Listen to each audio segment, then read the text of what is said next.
Hello there, welcome to Job Vibes with Chinwe Kalu. It's good to be here. It's a high point actually when we can come onto the show and talk again about building strong families. That is our passion.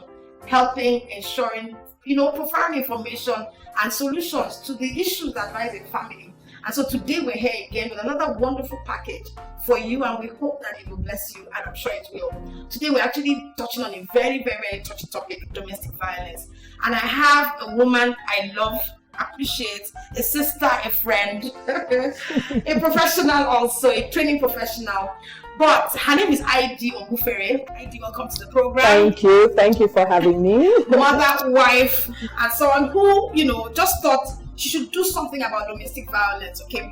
And so in 2014, 5 years ago, and I thought, wow, 5 years already, ID came up with a book called Battered Roses. And Battered Roses addresses the issue of domestic violence, not from a point of talking about it and saying do this or don't do that. She just told stories around domestic violence.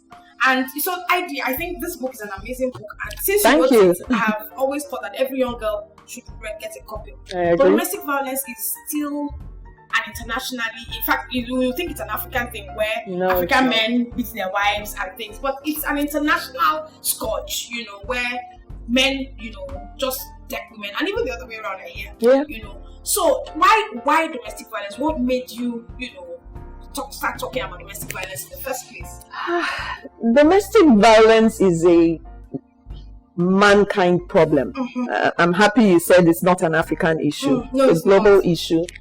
It's not a class issue either. It happens to the rich, it happens to the poor. I wrote the book to tell a different narrative to young girls, because growing up my head was in Mills and Boone.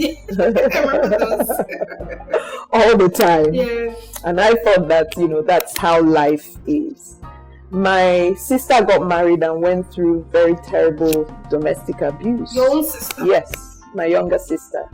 And I saw her daughter out of that marriage growing up into a very beautiful lady, and I didn't want her narrative to then be that of Mills and Boone. I wanted her to see life. At that time, I had a daughter. My daughter was 10 at the time, and I thought, tell stories that your children can read and understand that life is not the romance we see in romance novels or telenovela. So I then wrote the book, and I wrote stories of 3 women who have actually been through domestic abuse. And these are real life stories, yes.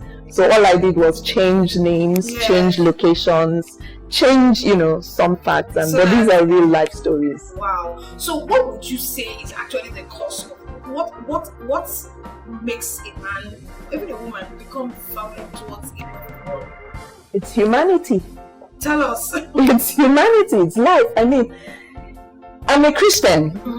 I believe that the closer I get to God, the more my basal appetites are dealt with, they're suppressed. The further away I am from God, then you see who man is. Desperately wicked. People kill, people steal, and people do things without conscience. And that's where domestic abuse falls. It falls right into that spectrum of humanity. We're just, like you said, desperately wicked. We're wicked people. And it's only when Christ comes into your life and brings a transformation that you begin to change. When he's not there, you can manifest. You can do anything. You can't do anything. And it's not a case of, I'm a Christian, so I don't know. If you're a Christian and you're not praying and you're not allowing the Holy Spirit to transform you, you're a basic natural man. And you will function as a natural man. And that's what it is essentially.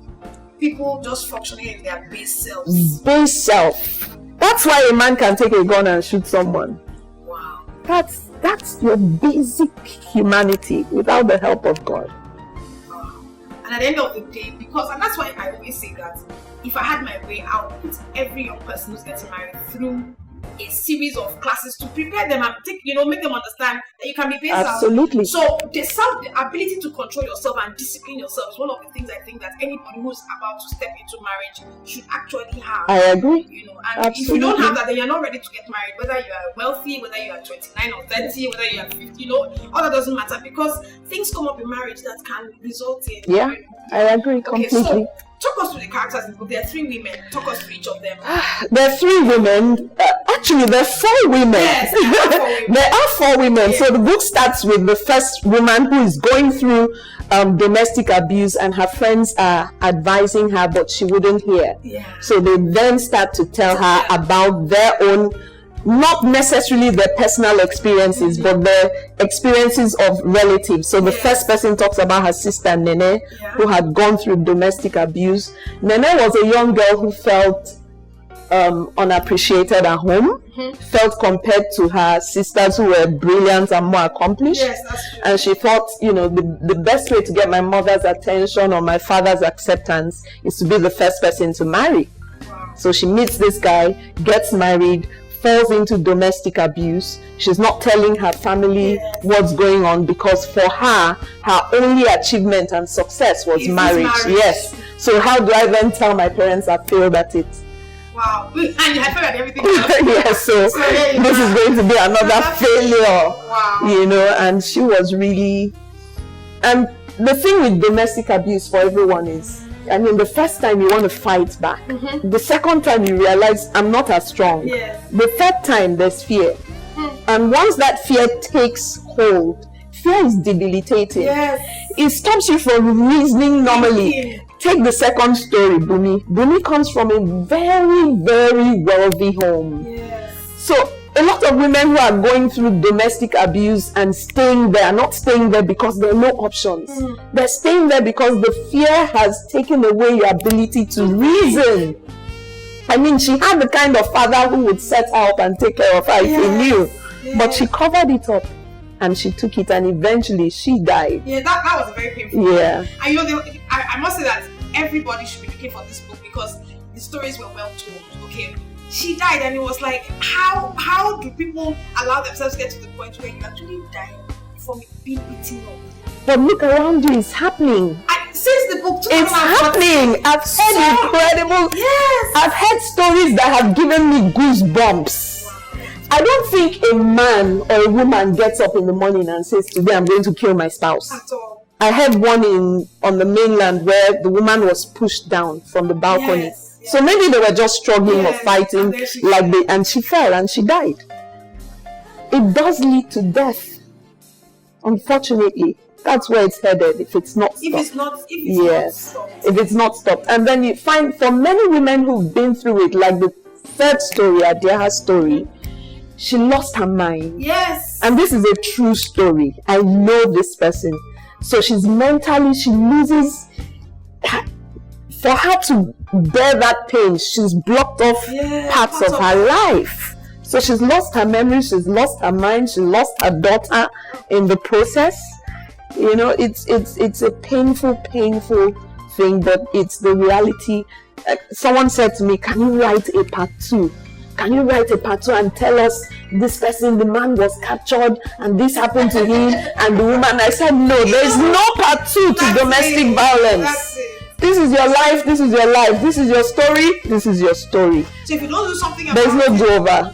There's no do-over. No. It's done. It's done. You don't come back and say, "Oh, I'm going to then do." No. It's life. That's the reality of life, painful as it is. So you need to see yourself in that situation and say, "What do I do?" Yes, and do something. And do something. Sit around and not do anything. So I always say that, marital it doesn't just start. Violence doesn't just start. It happens because there are so things happen and trigger other things. But as a young person, you're dating a guy and he just looks like this guy that you're absolutely in love with. You're not thinking beyond the fact that he comes, takes you out and all that. What are the little things you should look out for? What are the things that make you know that this person, I remember I once had a relationship and my mother saw 2 of us and I don't know what she said she saw. She said she saw when he held my shoulder and she just knew that he knew. And I was like, "Mommy, please, this is not intelligent. business. Don't talk to me about this kind of things. But that relationship went wrong, and it was then I appreciated my mother. Yeah. Because she just picked something. So what should a girl be looking out for to know that this person is likely good, Two things. Now, the first thing is, unfortunately, we do not talk about these things. We don't tell our children these things, which is why I've written the book, like I said.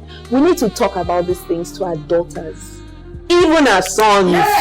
Because men, of course, men are being abused. They never want to tell you. I tell you, all my muscle, there's one woman that is beating me somewhere. No, they don't want to talk about it. But we need to tell our children, our sons and our daughters, that these are the signs. Unfortunately, many women believe that I am the one who will change him.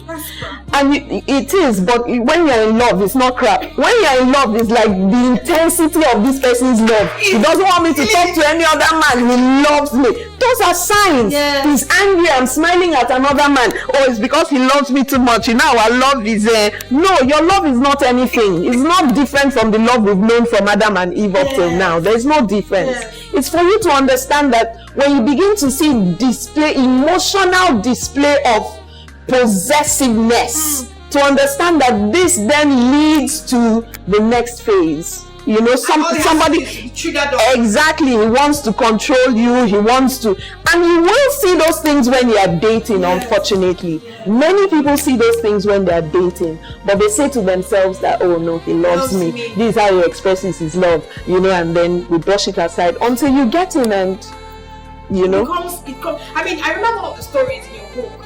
I mean, the guy would lock the wife in, and take the key and he would stalk the house, lock her in, and true story.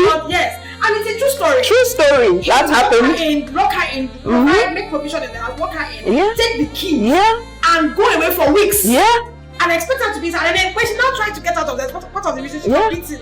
So it's like people can become that crazy. If not, And the second thing we need to do as family members for young people who are dating is help them see the things they're not seeing.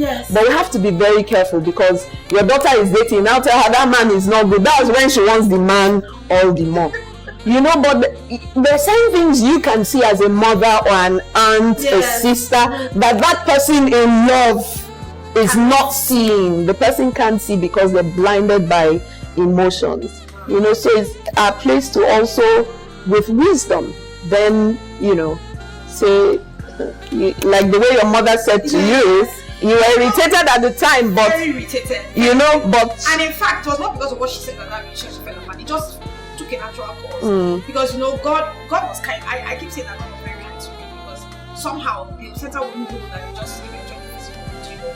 But I can imagine that it could have been me saying, "Mommy, I don't understand what you're saying." Okay, so one of the days, my daughter is in school talking to her schoolmates in university, talking. And she says to them, my mother says, "Don't marry a guy, I will not marry him." And all her friends attacked her. How? What? Don't you have the right of it? She told them, my mother is a very reasonable woman. She's not going to come up with his Yoruba, his Hausa, his Igbo. She's not going to come up with any of those kind of things. If she tells me this guy run, I will run. Then there must be something. So I always say, if you're a young person and this mother or father of yours is someone who loves you, you don't have any underlying former issues that are unresolved. Like if you have a father, you and him are not getting along, and of course you're not going to listen. Yes. But if it is a parent who loves you and has always been reasonable and says to you, this is not going to work for you, I think you should step back and look at it again. Because we never know.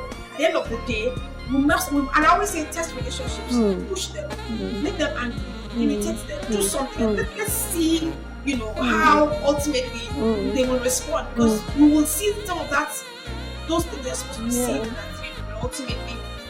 Now, when you discover that you're living with your partner, okay, you've gone past the fact that you're not married. I know somebody said after 6 months, what are you supposed to do? Must marriage end because your husband has a tendency to be violent? I get that question a lot, and I feel ill-equipped to answer it because I haven't gone through any domestic violence. I've just spoken to women who have, and the story is always the same. It leads to death. we're always hopeful that this man will change. But I don't have to wait for you to change. I don't have to be there for you to change. And my advice to many women is take yourself away from that environment. Come on, I went on a safari trip in Nairobi, and the group I went with were insistent on looking at lions. We had seen tame animals, and they said they must see a lion. When we eventually saw the lion, nobody wanted to come down.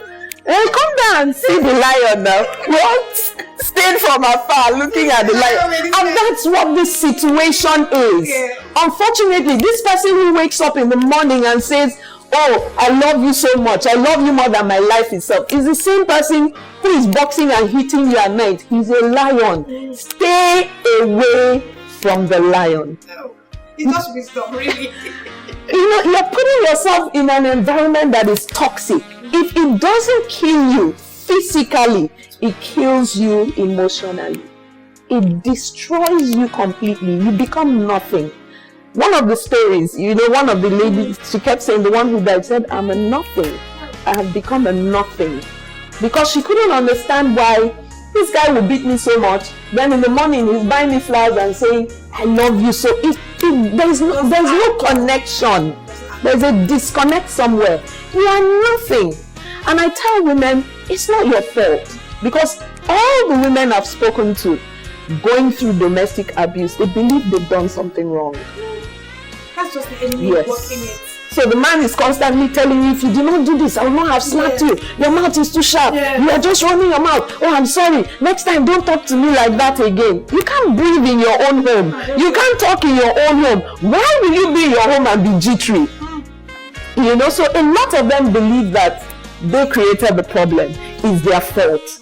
And they're struggling to mend the problem. No, you cannot mend that problem. You can't. No, you cannot mend the problem. The person who owns that problem, male or female, has to come to a point where you say, look, I have a problem. I need help. Go and get help. And you're not the spouse who will help. It's like a doctor. You don't perform surgery on your spouse. No, you don't. That's why you call someone else. You don't have the mental capacity or the emotional capability to do that. And women keep trying. It's so painful. I've seen many women trying. They change everything. Oh, I did this, it will make you angry, I won't do it again. Until you become a shell of yourself. And as you're changing and changing, he's then finding more issues that... the issues never end. No, they don't. Because it's not your problem. It's not. That person has a problem. And needs to deal with Yes. Needs to deal with So, Heidi, this matter is a very... I remember you've been on the show before, and yes, at that time we had to talk about it more than one episode. So I'm thinking that we need to end this so that we can finish our conversation, because there are, like you said, a lot of women who are going through this. Yeah. So I just want to thank you so much for your patience. You're welcome. All right. Thank you so much for joining us again this time. We're talking about domestic violence. This is the first part. We're going to do a second part next episode with Heidi, because we haven't finished. The matter is something that you need to, address adequately. So we're going to be doing a second part. So I just want to thank you for joining us today. Remember that Donna is with you and Carly on all our social media platforms: Facebook, Instagram, Twitter. Join us, follow us, be our friend. Let's continue our conversations on building strong families. And I'll be here again same time next week. Thank you so much.